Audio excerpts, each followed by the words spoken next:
Zara Washington stood at the window of her penthouse office, gazing at the sunset reflecting off the Manhattan skyline. At 42, her keen business instincts had transformed a small tech startup into Washington Enterprises, a multi-billion-dollar empire. 3 days ago, she had finalized the acquisition of Celestial Airways, a struggling luxury airline she planned to revitalize. Few knew about the purchase. The press release was scheduled for next week. Zara smoothed her tailored navy suit and checked her watch. She had deliberately booked herself on a Celestial flight tonight, traveling incognito in economy class. "Time to see how my new company treats its passengers," she whispered, grabbing her carry-on. The car waiting below would take her to Newark International Airport, where she would board as just another traveler, not as the woman who owned every bolt of the aircraft. Seated in 23B, Zara noticed the businessman in 23A stiffen when she arrived. He immediately claimed both armrests and shifted toward the window.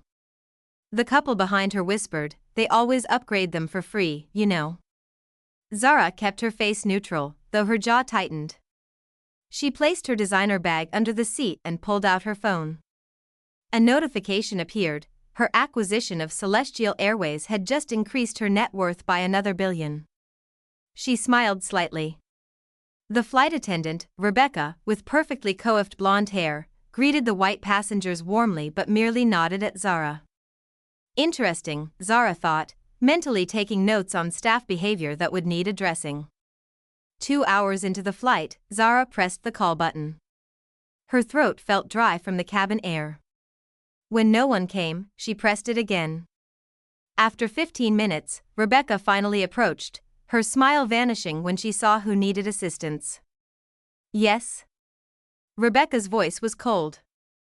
"May I have some water, please?" Zara asked politely. "We're out of complimentary water." "Bottled water is $8, Rebecca stated, examining her manicure. Zara noticed the man beside her had just received a free water. "I just saw you give that gentleman water." "That's different. He's in our loyalty program," Rebecca said dismissively.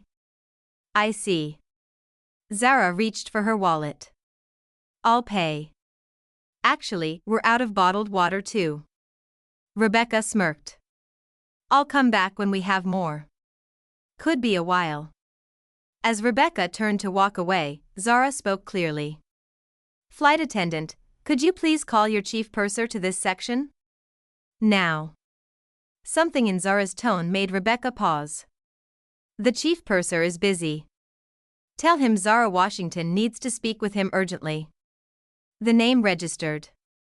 Rebecca's eyes widened. "Washington? Like the tech company?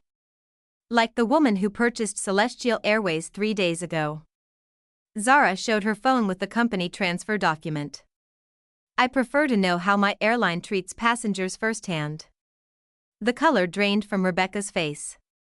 Within minutes, the chief purser, Marcus, appeared with bottled water and apologies. Rebecca stood nearby, trembling. Passengers watched, whispering excitedly as the news spread throughout the cabin. The businessman in 23A suddenly found the armrest between them unnecessary. 1 week later, Zara called an emergency all-staff meeting at Celestial Airways headquarters. 500 employees filed into the auditorium, nervous whispers filling the room. Rebecca sat in the front row, her termination papers expected. "I experienced discrimination on one of our flights," Zara announced, her voice commanding attention. "But firing one person won't solve systemic problems." She unveiled her plan: mandatory anti-bias training for all employees, revised service protocols ensuring equal treatment for all passengers, and a new anonymous reporting system for discrimination incidents. Most surprisingly, she announced Rebecca would lead the new Passenger Equality Committee. "Ms. Washington, why me?" Rebecca asked afterward, bewildered. "Because you'll never make that mistake again," Zara replied. "And you'll ensure nobody else does either." Real change requires converting the strongest resistors into the strongest advocates. 6 months later, Celestial Airways became the industry leader in customer satisfaction. Their anti-bias initiative was featured in Business Monthly's cover story, How Zara Washington Transformed Airline Culture. Rebecca, now a passionate advocate, traveled to industry conferences sharing their program. The real triumph came on a rainy Tuesday. Zara boarded flight CA207 in economy class. Different crew, no special treatment. The flight attendant, Jason, offered water to every passenger with equal courtesy. Later, in the terminal, Zara encountered a familiar face, Rebecca, preparing for another flight. "Ms. Washington, there's someone I'd like you to meet," Rebecca said, introducing a young black flight attendant trainee. "This is Maya. She wants to thank you for changing our company." Maya stepped forward. "Because of you, I wasn't afraid to apply here." Zara smiled. Real change isn't measured in profits. It's measured in opportunities created for others.